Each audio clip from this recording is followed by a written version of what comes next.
Meu irmão, minha irmã, como você concebe a vida cristã? Como que você entende o seu relacionamento com Deus? Muitos, quando passam a ter um relacionamento com Deus, a sua mentalidade é, ao fim de semana, você vai ao culto, ouve a pregação, participa do louvor, entrega os dízimos e ofertas, faz as suas orações e volta para sua casa. Assim, muitos concebem a vida cristã. No entanto, a vida cristã é muito mais profunda do que isso. A vida cristã é um processo de contínua transformação a partir de uma obra de justificação e de regeneração. Ou seja, Deus justifica você, Deus regenera você, e a partir dessa obra divina, você começa a sua jornada com Deus. Quando nós lemos Mateus, no capítulo de número 28, o Senhor, falando a respeito da missão da igreja, em Mateus, capítulo número 28, você que está entrando, seja muito bem-vindo, muito bem-vinda. O Senhor disse assim: toda autoridade me foi dada no céu e na terra. Ide por todo o mundo, fazei discípulos de todas as nações, batizando-as em nome do Pai, do Filho e do Espírito Santo. Eu quero que você observe que quando o Senhor instrui a sua igreja a levar a palavra de Deus, ela começa dizendo: ide, portanto, fazei discípulo de todas as nações, batizando-a. Há um processo intenso de evangelização antes de acontecer a obra do batismo. Se você considerar quando Deus chama Filipe para se colocar do lado do eunuco, enquanto o eunuco estava indo em direção a Gaza. Filipe, andando ao lado de eunuco, percebeu que ele estava lendo o profeta Isaías. Que texto ele estava lendo do profeta Isaías? Ele lia o profeta Isaías no capítulo de número 53. E a leitura dele era esta: Jesus era desprezado e o mais rejeitado entre os homens. Certamente ele tomou sobre si as nossas enfermidades. Esta era a leitura de eunuco naquela jornada com Filipe do seu lado. Filipe, percebendo que ele estava lendo as escrituras, disse assim: eunuco, você está entendendo o que você está lendo? O eunuco disse: como eu poderei entender se alguém não me explicar? E aqui começa o processo de discipulado. O processo discipulado exige uma explicação a partir de um interesse que a pessoa manifesta acerca do evangelho. Quando nós pregamos em culto público e proclamamos o evangelho e a pessoa vem à frente e aceita Jesus, ela ainda não está no processo de discipulado. Por quê? Ela ouviu a primeira vez a mensagem ou algumas vezes e creu, confessou, foi à frente. Agora, por outro lado, quando esta pessoa ela se propõe a conhecer o evangelho, então ela entra no processo de discipulado. Observa, quando Jesus falou à multidão no capítulo 13, ele falou em parábolas a respeito dos 4 tipos de terrenos aonde a semente era lançada. Quando Jesus se retirou, os discípulos foram até Jesus e disseram: Senhor, Por que fala aquela multidão por meio de parábolas? Aí Jesus explicou o comportamento da multidão. Eles têm olhos e não veem, têm ouvidos e não ouvem, e o coração deles estão endurecidos. Ou seja, eles tinham um interesse muito pequeno pelo Evangelho. Hoje, nós percebemos que o interesse pelo Evangelho é muito baixo. E ele é muito baixo em que sentido? Analise a igreja que você participa. Você vai até a igreja, o pastor prega, você ouve, você se retira do salão de culto e só volta na outra semana para ouvir uma nova pregação. Eu pergunto para você, entre o dia que você ouviu o Evangelho e o outro dia, na outra semana, que você ouviu o Evangelho outra vez, você alguma vez perguntou a alguém acerca do conteúdo da mensagem que foi proclamada? Algumas igrejas, elas têm o culto de célula. E qual é o objetivo do culto de célula? Pegar a palavra do púlpito, levar para as casas e ministrar o que está no púlpito para as casas. Mas também nas casas não pode fazer pergunta. Quem é o dirigente de uma célula, ele tem que pegar o que o pastor ensinou, ministrar e ninguém pode perguntar. Depois cada um ora um pelos outros. Esse é o objetivo da célula. A célula não é para você perguntar acerca da mensagem. A escola bíblica, quando tinha escola bíblica, ali era um ambiente de ensino. O professor ensinava, o aluno tinha dúvida e a partir da dúvida do aluno, ele conseguia compreender o que estava sendo ministrado. Agora, vamos olhar Mateus no capítulo 13. Naquele mesmo dia, saindo Jesus de casa, assentou-se à beira-mar. Este é o ambiente de culto. Quando Jesus proclama publicamente a mensagem, quem está diante dele é uma multidão. E esta multidão estava ouvindo ele falar as parábolas. E aí ele diz acerca das parábolas, depois ele se retira à parte, os discípulos vão até ele e os discípulos perguntam para ele a respeito a explicação da parábola. E aqui está a chave. Em Mateus, capítulo número 13, o versículo 23. Aqui está a chave das parábolas. O que foi semeado entre os espinhos é o que ouve a palavra. Aliás, o que foi semeado em boa terra é o que ouve a palavra e a compreende. O que foi semeado em boa terra é o que ouve a palavra e a compreende. De novo, o que foi semeado em boa terra é o que ouve a palavra e a compreende. Como você pode compreender alguma coisa se você ouve e você não faz perguntas sobre aquilo que você está ouvindo?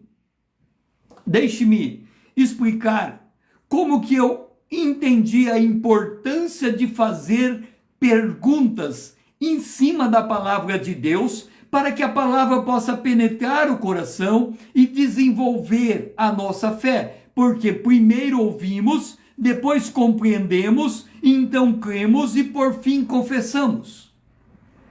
Eu tive a oportunidade de morar nos Estados Unidos.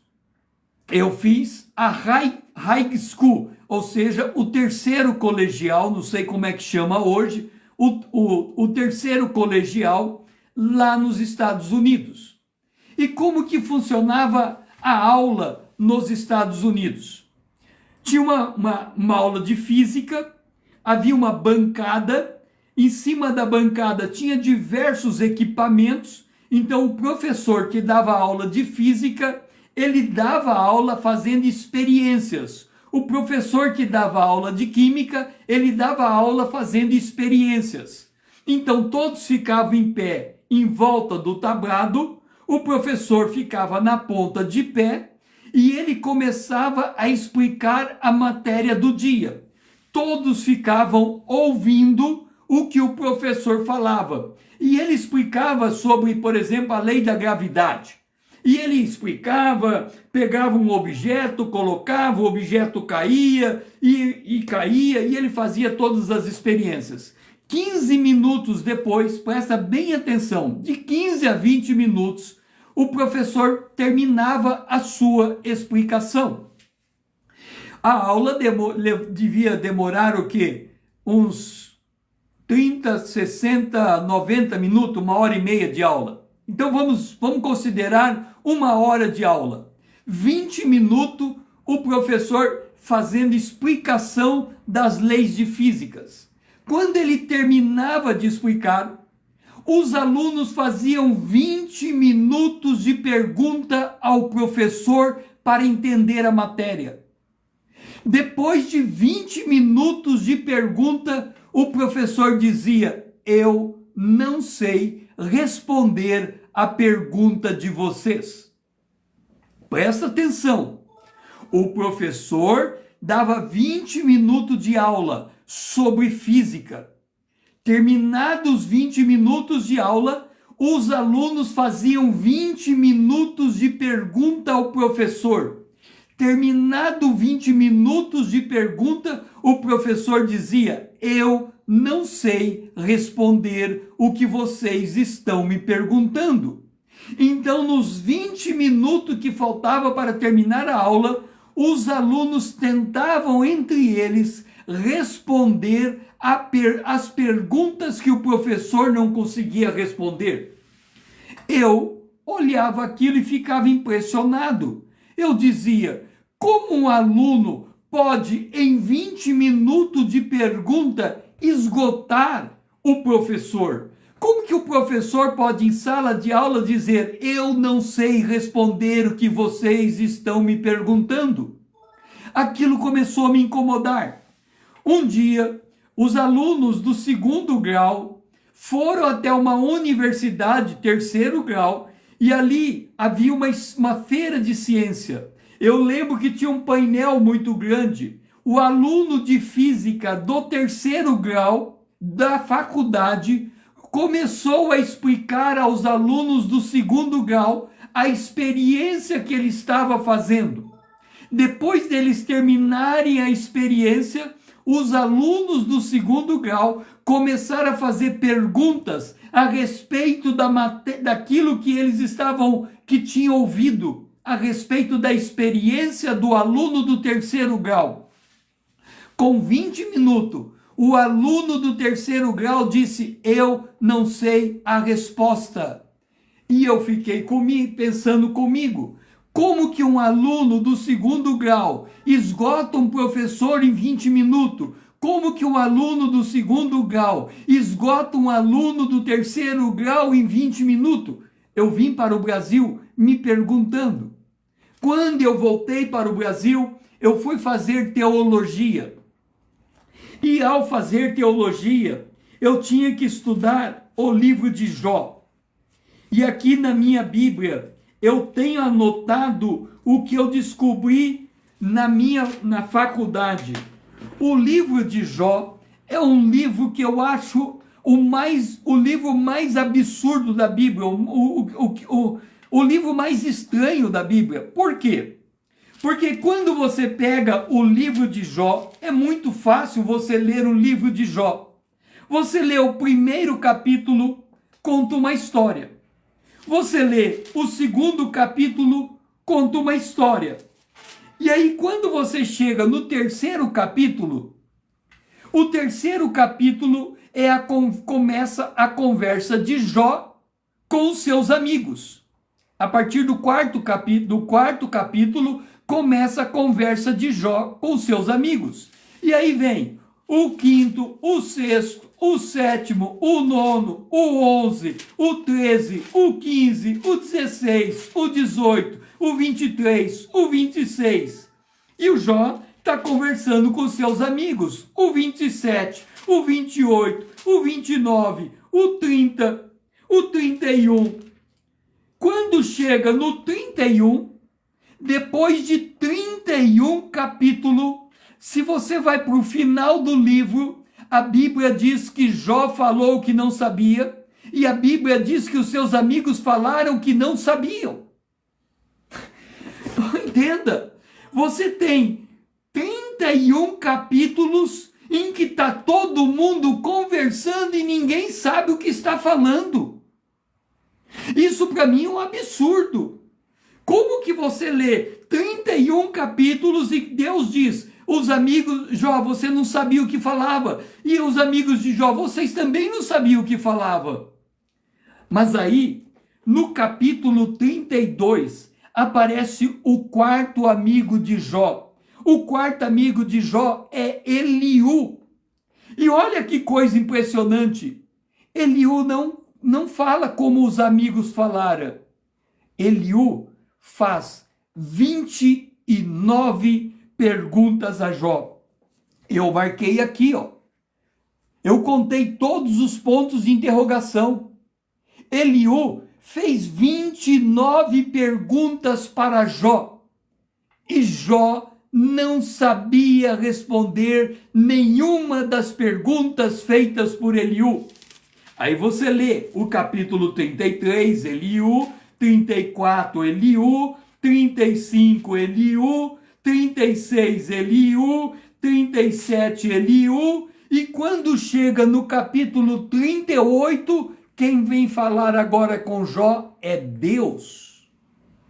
Olha só, 31 capítulos, os amigos conversando com Jó. Nem Jó sabia o que estava falando, nem os amigos sabiam o que estava falando. No capítulo 32 até o capítulo 37, aparece Eliú e faz 29 perguntas para Jó. E Jó não sabia responder. E aí chega Deus para falar com Jó. E eu anotei aqui, ó, eu contei os pontos de interrogação. Deus fez 71 perguntas para Jó. E quando ele fez 71 perguntas para Jó, Jó não conseguiu responder nenhuma pergunta. Nenhuma pergunta Jó conseguiu responder. Isso é impressionante. Aí eu entendi.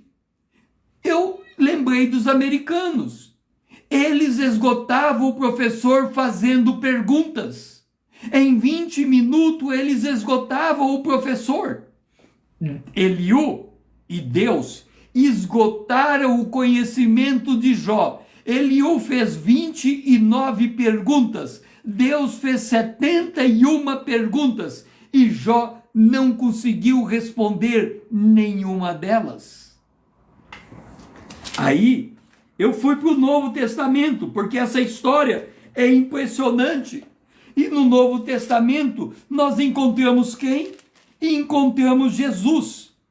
E no Novo Testamento nós encontramos Jesus no templo entre os doutores. Lá em Lucas, no capítulo de número 2. E isto é mais impressionante ainda. Talvez você nunca parou para pensar. Olha só o que está acontecendo com Jesus entre os doutores. Verso 46. 3 dias depois, os pais o acharam no templo, assentado no meio dos doutores, ouvindo-os e interrogando. Jesus estava fazendo perguntas. Ele sentou diante dos doutores e estava fazendo perguntas. E o verso 47 é de quebrar a cabeça, é de fundir a cuca. O verso 47 diz: e todos os que o ouviam muitos se admiravam da sua inteligência e das suas respostas. Mas espera lá. O texto anterior disse que Jesus fazia perguntas. No entanto, eles estavam admirados com as respostas de Jesus. Eu quero dizer uma coisa para você. Se você não souber fazer pergunta, você não conhece o assunto. De novo, se você não souber fazer pergunta, você não conhece o assunto. Deixa eu explicar uma coisa para você. Eu creio que você se lembra, quando você era adolescente, estava na escola resolvendo exercício de matemática.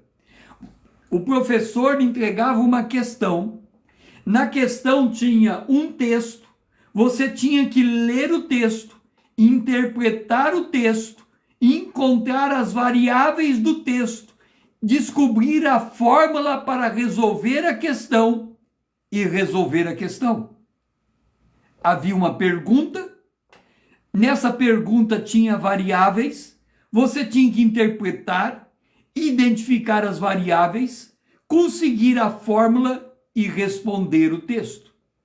Agora, quem fez a pergunta para colocar no papel e você responder, ele tinha que conhecer muito de matemática.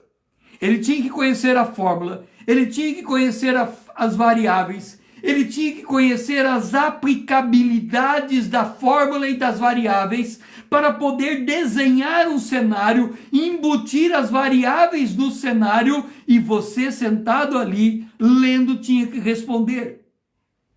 Só sabe ensinar quem sabe perguntar. Só sabe aprender quem sabe perguntar. E se você vai ao culto, volta para casa e não faz pergunta da Bíblia, volta no culto, volta para casa e não faz pergunta da Bíblia, você não conhece a Bíblia.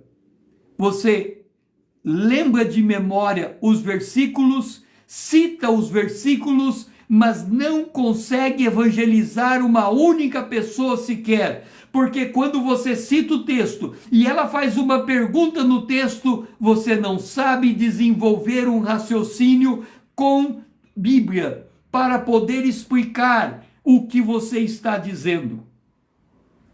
Se eu chegar para você e disser, por que Jesus é o Cordeiro de Deus? Você vai responder, porque ele tira o pecado. Se eu perguntar por que Jesus tira o pecado, você vai responder porque ele é o Cordeiro de Deus. Se eu perguntar de novo por que ele é o Cordeiro de Deus, você fala porque ele tira o pecado. Mas por que ele é o que tira o pecado? Porque ele é o Cordeiro de Deus e você não consegue explicar.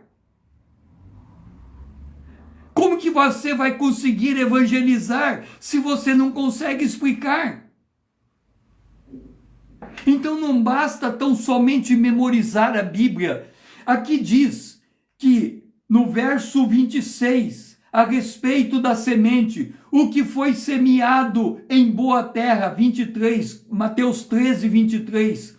O que foi semeado em boa terra é o que ouve a palavra e a compreende.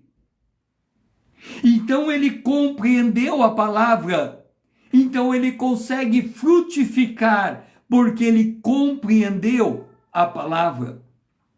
Veja, eu estou falando há 35 minutos e até agora não veio uma única pergunta sequer dentro do conteúdo que eu estou falando. É assim que funcionam as pessoas hoje. Elas entram num ambiente de ensino, mas elas não são capazes de traduzir o que elas estão pensando em perguntas. Elas não tiram da cabeça aquilo que está entrando e ruminando. A palavra em Salmo 1, bem-aventurado aquele que medita na palavra do Senhor de dia e de noite. A palavra meditar ali, ela tem o significado de ruminar. Ela ilustra a situação do boi. Ele vai no pasto e ele mastiga, e ele coloca um monte de massa verde para dentro em algum lugar. Então ele senta e aquilo que ele mastigou volta na sua boca e aí ele fica ruminando, até que aquilo se transforma em um alimento que penetra as suas entranhas. Você tem o hábito de ruminar a palavra de Deus. Você tem o hábito de pensar, comparando um texto com outro texto. Você tem o hábito de fazer perguntas acerca daquilo que você está ouvindo. Você tem o hábito de comprar livros que instrui você a respeito do conteúdo da palavra de Deus. Você tem o hábito de se aprofundar ao ponto de você poder explanar a partir de um versículo, um raciocínio, encadeando versículos de forma que você está demonstrando que você está compreendendo a verdade. Nós temos dificuldade. Quando você não compreende a palavra de Deus, há uma probabilidade de você se tornar fanático. O que é uma pessoa fanática? É aquela que, incapaz de raciocinar, ela impõe o seu conhecimento para que o outro engula de goela abaixo o que ela está falando. Porque se o outro contra-argumentar, ele não consegue encontrar outros argumentos que fortalecem a sua explanação, e aí se tem uma ruptura entre dois indivíduos, porque se torna uma conversa de surdos, uma conversa de mudos. Quando Jesus encontra essa multidão, ele explicando o comportamento dessa multidão, ele diz assim: porque o coração desse povo está endurecido, de malgrado ouviram com os ouvidos e fechar os olhos, para não suceder que veja com os olhos e ouça com os ouvidos e entenda com o coração e se converta e sejam por mim curados. Como nós podemos ser curados se nós não compreendemos a verdade? Eu tenho aqui comigo, em algum lugar, um estudo acerca de cura. E eu encontrei pelo menos 10 situações diferentes de como a cura é estabelecida. Vai, a tua fé te salvou, e a pessoa foi curada. Jesus tocou, pôs barro na pessoa e mandou ela ir, e a pessoa foi curada. Jesus, ele falou a palavra e a pessoa foi curada. Ele mandou uma palavra para a casa da pessoa e a pessoa foi curada. E até teve uma situação em que a pessoa não foi curada. Ou seja, existe pelo menos 10 maneiras diferentes em que a pessoa pode ser curada. Mas a pessoa, ela grava só uma maneira, ela só entende um jeito. E aí ela não consegue entender a maneira como Deus age para estabelecer a cura. Por exemplo, deixe-me ver se eu encontro aqui a instrução de procurar o presbítero. Paulo falando a Timóteo ou a Tito, vamos ver aqui se eu encontro, ele diz assim, que se houver alguém enfermo, busque os presbíteros, e eles imporão a mão sobre os enfermos, e se houver pecado, lhe será perdoado. E aí lhe porão a mão e eles serão curados. Aí vem a pergunta, mas se o presbítero foi até o enfermo para colocar óleo, ungir com óleo, e esse enfermo ser curado, como é que surgiu a questão do pecado confessado? Existe o chamado pecado psicossomático, ou o pecado gerado por um trauma psicológico. Aliás, desculpe, existe a enfermidade psicossomática, aquela enfermidade causada por um trauma. E provável, quando o presbítero foi à casa daquele que estava enfermo, e ele ouviu a história da pessoa, ele percebeu que antes de ungir com óleo, ele tinha que conduzir a pessoa em confissão. Então, primeiro houve a confissão dos pecados, depois houve a unção com óleo e a imposição de mãos. Então, aquele indivíduo foi curado. Mas quem não compreende aquilo que lê, ele tem dificuldade de argumentar as nuances da palavra de Deus. Eu tenho colocado aqui que quando nós entramos na jornada, há uma jornada de 3 dias. Oséias, no capítulo de número 6, no versículo de número 1, ele coloca que a nossa jornada diante de Deus é uma jornada de 3 dias. Ele diz em Oséias, no capítulo de número 6, no versículo de número 1, vinde e tornemo-nos ao Senhor, porque ele nos despedaçou e nos sarará, fez a ferida e a ligará. Esse é o primeiro dia, o dia do pertencimento, o dia que você se descobre pertencer à família de Deus, em que você é curado na casa do Senhor, dos seus traumas passados, em que você conhece a palavra de Deus e você descobre como andar à luz da palavra. E vem o segundo dia, depois de 2 dias nos revigorará. É o dia em que você descobre a sua verdadeira identidade em Cristo Jesus, em que você arraiga a sua fé, em que você aprende a ser trilhado pelo Senhor, que você aprende a ser quebrantado pelo Senhor, que você aprende não só os direitos de filho de Deus, como também os seus deveres. E depois vem o 3º dia, e no 3º dia nos levantará, e viveremos diante dele. O 3º dia é o dia de comunhão, é o dia de serviço. Então a jornada cristã se divide no 1º dia, pertencimento, no 2º dia, identidade, no 3º dia, serviço e comunhão com Deus. Tudo isso para demonstrar que a nossa fé é uma fé que exige discipulado, é uma fé que exige desenvolvimento, é uma fé que exige compreensão daquilo que estamos vendo e daquilo que estamos aprendendo com o Senhor.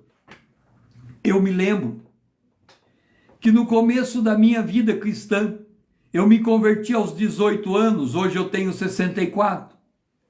Eu me lembro que lá pelos 20, 21 anos, quando eu comecei a me aplicar à leitura da Bíblia e me aprofundar, eu li sobre o maná que caía no deserto. E uma das coisas que era impressionante acerca do maná é que o maná caía e de manhã cedo, quando o maná caía, o povo devia recolher o maná para o alimento daquele dia. Na primeira vez que o maná caiu, o povo recolheu o maná para comer naquele dia e guardou o maná para comer no dia seguinte. Para surpresa deles, o maná que eles guardaram para o dia seguinte apodreceu. Então Deus deu uma instrução: No primeiro dia, no domingo, eles deviam colher o maná e comer o maná. No segundo dia, segunda-feira, eles deviam colher o maná e colher o maná. Na terça-feira, eles deviam colher o maná e comer o maná. Na quarta-feira, eles deviam colher o maná e colher o maná e comer o maná. Na quinta-feira, eles deviam colher o maná e comer o maná. Na sexta-feira, diferente dos dias anteriores, eles deveriam colher porção dobrada, porque eles deveriam preparar o maná para comer na sexta e deixar o maná preparado para comer no sábado, porque no sábado era o dia do Senhor e eles não poderiam preparar o maná. O maná ficava preparado de véspera. E ali eu aprendi uma lição importante na minha jornada com Deus. E essa lição foi: se eu hoje receber uma palavra de Deus e eu não colocar a palavra em prática, Deus não me dará uma nova palavra até que eu coloque a palavra que eu recebi em prática. De novo, se hoje Deus me entregar uma palavra e eu não pôr essa palavra em prática, eu posso ir em quantos cultos eu quiser, eu posso fazer quantos estudos da Bíblia eu quiser, enquanto eu não aplicar a palavra que eu recebi hoje, Deus não me libera uma outra palavra. É por isso que muitos não conseguem aprender de Deus. Há um texto nas Escrituras, lá nas cartas de Paulo, dizendo: eles aprendem sempre, mas nunca chegam ao conhecimento da verdade. Existe uma situação em que você pode estar diante da palavra de Deus, mas como você não aplica o que você está aprendendo, como você não mastiga, como você não rumina, como você não pergunta, como você não questiona, como você não anota, a palavra se perde e você se torna estéril. E é por isso que muitos estão fracos, é por isso que muitos estão enfermos, e é por isso que até que muitos dormem, porque não são capazes de aplicar a palavra de Deus. Paulo, depois de expor a palavra aos romanos, em Romanos capítulo 2 ele diz: eu rogo a vocês, meus irmãos, eu rogo a vocês pelo amor de Deus, apresente os seus corpos a Deus, que é o sacrifício, que é o vosso sacrifício, em culto racional. Olha a palavra utilizada: em culto racional, em culto racional. Compreenda a palavra e não se conforme com esse mundo, mas renove o entendimento de vocês, para que vocês sejam transformados, experimentando qual é a boa, perfeita, agradável e perfeita vontade de Deus. Grande parte dos cristãos não experimentam a palavra. Eles têm o coração endurecido. Eles não conseguem se deixar moldar por esta palavra. E esta é a grande dificuldade de você conseguir. Hoje nós vemos, e você pode passar vídeos e mais vídeos e mais vídeos, e a palavra está sendo explanada. Mas como não há pergunta, ela somente entra no ouvido e sai pelo outro. Por que você não pergunta? Por que você não anota? Por que você não investiga? Os bereanos eram mais nobres do que os de Tessalônica, porque tudo que o apóstolo Paulo falava, eles olhavam nas Escrituras para saber se aquilo que Paulo estava falando estava fundamentado na Bíblia. Se você fizer isso com o seu pastor, você é excluído da igreja. Se o que o seu pastor falar, você for olhar na Bíblia para saber se aquilo que ele está falando está de acordo com aquilo que está escrito, é perigoso ele mandar você se retirar da igreja, porque você está atrapalhando a comunhão entre os irmãos. Quantas e quantas vezes eu cheguei em um culto familiar, em uma célula, e a primeira pergunta que eu fiz, eu fui chamado de lado pela liderança: olhe, aqui não é lugar de perguntar, aqui é só lugar de receber, é o que o pastor fala, é o que é transmitido, não se pergunta, não se fala nada diferente. E aí, uma vez, logo no começo da minha fé, Deus me deu um sonho. E aquele sonho me marcou. E o sonho era um ônibus. O motorista estava no volante do ônibus e todos os passageiros sentados atrás. Todos os passageiros daquele ônibus estavam vestidos de branco, como alguém que vai para o batismo, para ser batizado nas águas, se veste todo de branco. E aquele ônibus, ele ia ao encontro de um paredão. Mas ele não parava. Ele foi avançando ao encontro de um paredão. E à medida em que ele batia no paredão, as pessoas eram jogadas para frente e elas começavam a sangrar. A Bíblia fala: cego dirigindo cego. O que é um cego dirigindo cego? É quem não compreende, falando palavras que são chavões, tentando convencer os outros de que ele está certo, e é todo mundo sendo conduzido por palavras, vamos assim dizer, palavras de comandos, chavões. Mas ninguém está entendendo nada. Proclamações, mas ninguém está entendendo nada. A Bíblia tem uma história, no livro de Samuel, em que eles foram para uma batalha e eles foram derrotados. E eles voltaram e eles falaram: por que é que nós fomos derrotados? Pensaram e disseram: sabemos agora por que fomos derrotados. Faltou-nos a Arca da Aliança. Vamos levar a Arca da Aliança na batalha, porque aí haveremos de vencer essa batalha. Resultado: foram derrotados de novo. A Arca da Aliança foi levada para o território dos filisteus. Israel voltou envergonhado. Mas naquele dia em que eles estavam com a Arca da Aliança, a Bíblia diz que eles fizeram uma festa e cantaram, e eles pulavam e salteavam, e a terra tremia. E os filisteus, ouvindo de longe o cântico de Israel, eles disseram: o Deus de Israel está no meio deles, e eles vão nos vencer na batalha. Vamos ser homens e vamos enfrentá-los de frente, porque senão seremos derrotados. E eles enfrentaram, e eles venceram, e Israel fugiu, e a arca ficou com os filisteus.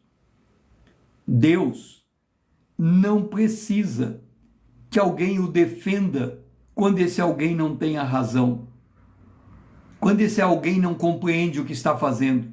Deus não precisa disso.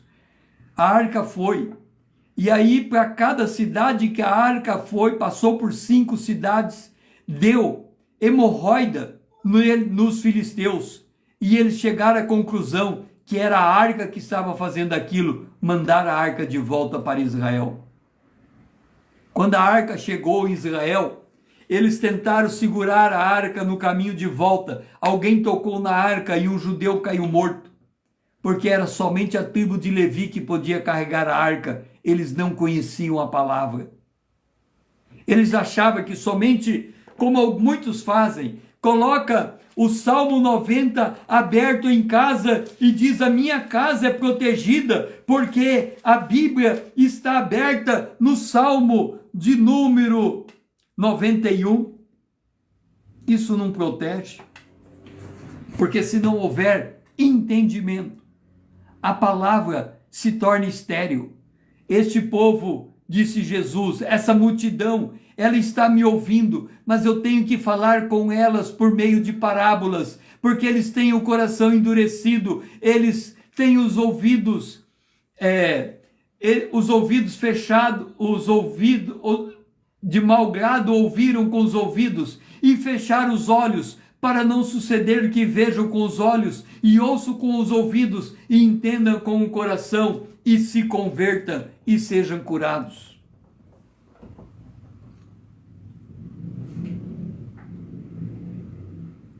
Há uma jornada que precisamos fazer.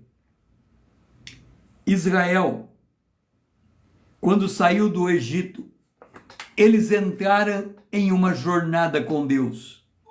Se você ler Números capítulo 33, ali são citados 42 acampamentos de Israel ao longo de 40 anos no deserto. Cada acampamento tem um nome, cada nome tem um significado e muitos deles um contexto histórico. Quando você estuda os nomes, os significados e o contexto histórico, você descobre uma trilha de Deus para a nossa jornada. Quando eles saíram de Ramsés, equivale, na nossa experiência cristã, nós sermos justificados e regenerados. Depois, quando eles foram a Sucote, equivale, na nossa experiência cristã, o batismo e a ceia do Senhor.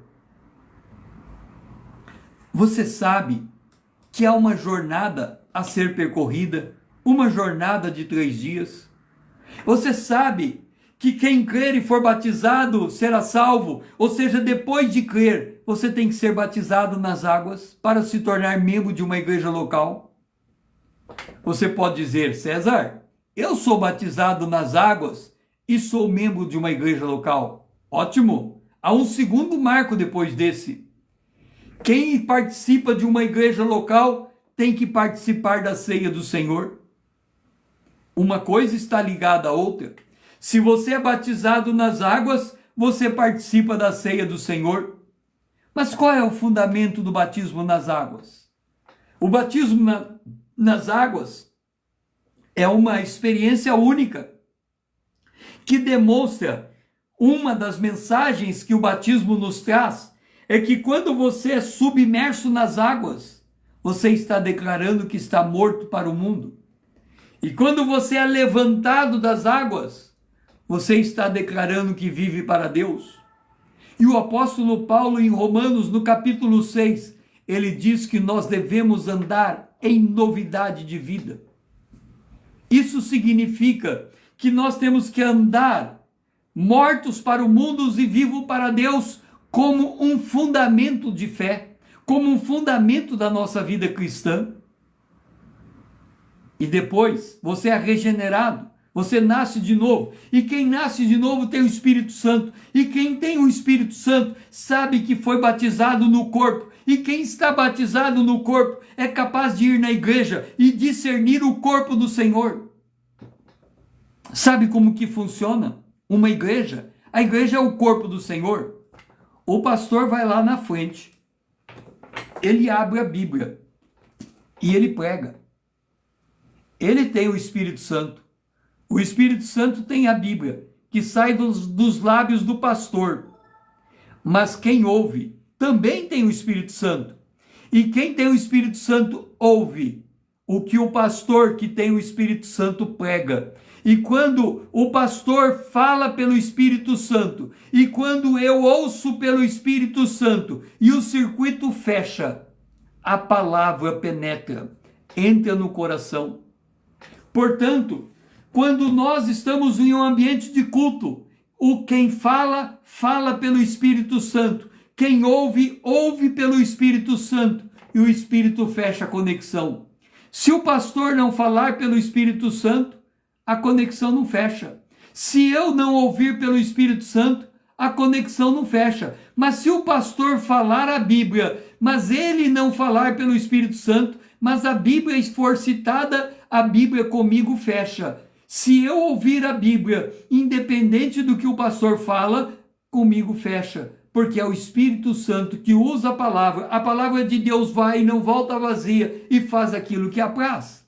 É por isso que o apóstolo João diz que ninguém é ensinado por ninguém, cada um é ensinado pela unção que está dentro de si, porque essa unção é que testifica. Então essa é uma obra do Espírito. E poucos têm essa compreensão de que a igreja é obra do Espírito. Não importa qual é a denominação, a igreja continua sendo obra do Espírito. O livro de Atos dos Apóstolos deveria ser chamado de Atos do Espírito Santo. Porque nós vemos o Espírito Santo conduzindo o povo, manifestando no meio do povo, ungindo os pregadores para levar a palavra para o povo. O Espírito Santo leva Paulo para um lugar, impede Paulo de ir para outro lugar, porque ali a liderança do Espírito Santo é manifesta. E quando Jesus disse, eu edificarei a minha igreja, ele está dizendo que não importa qual é a denominação de sua igreja. Ele, se tem salvo, se tem remido, se tem Bíblia, se tem nascido de novo, a presença do Espírito de Deus faz com que aquela igreja seja edificada por Cristo Jesus, porque ele disse, eu é quem edifico a minha igreja. Talvez você não compreenda o significado dele edificar a sua igreja, porque nós só pensamos a edificação do ponto de vista daquilo que é construído. Mas também tem a edificação daquilo que é derrubado.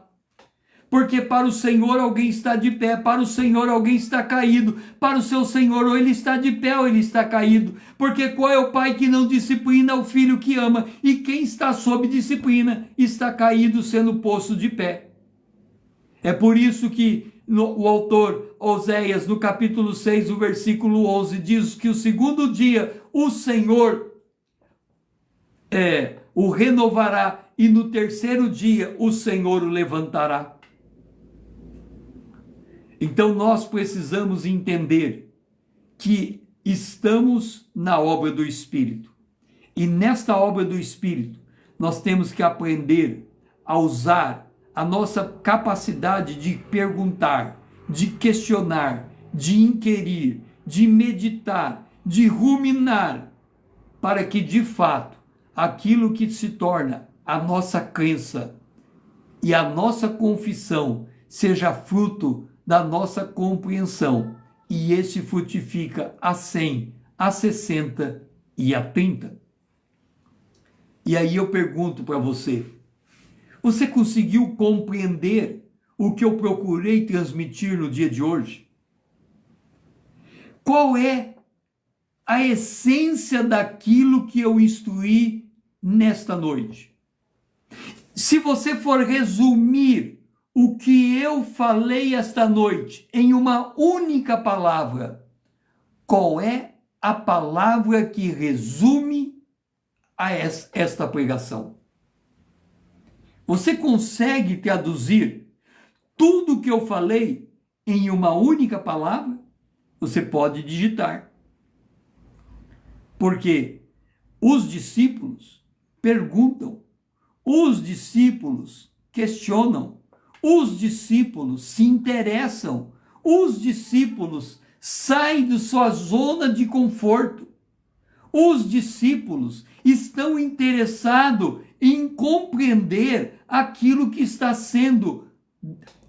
lhe sendo dado a conhecer. Os discípulos não são como a multidão.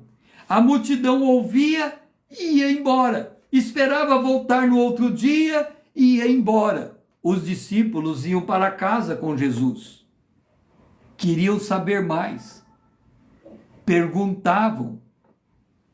Então você, que se coloca na condição de discípulo, tem que aprender a perguntar. E aí eu faço a pergunta a você. Se você fosse resumir a pregação a ministração que eu estou fazendo hoje, em que palavra você resumiria ou sintetizaria o que eu falei? Eu vou dar a palavra. A palavra, vou fazer melhor. Eu vou escrever a palavra que eu falei para vocês. Porque esta palavra é a chave para compreender a Bíblia. A palavra é essa. Deixe-me trocar aqui o tamanho do lápis. Ok. A palavra é esta.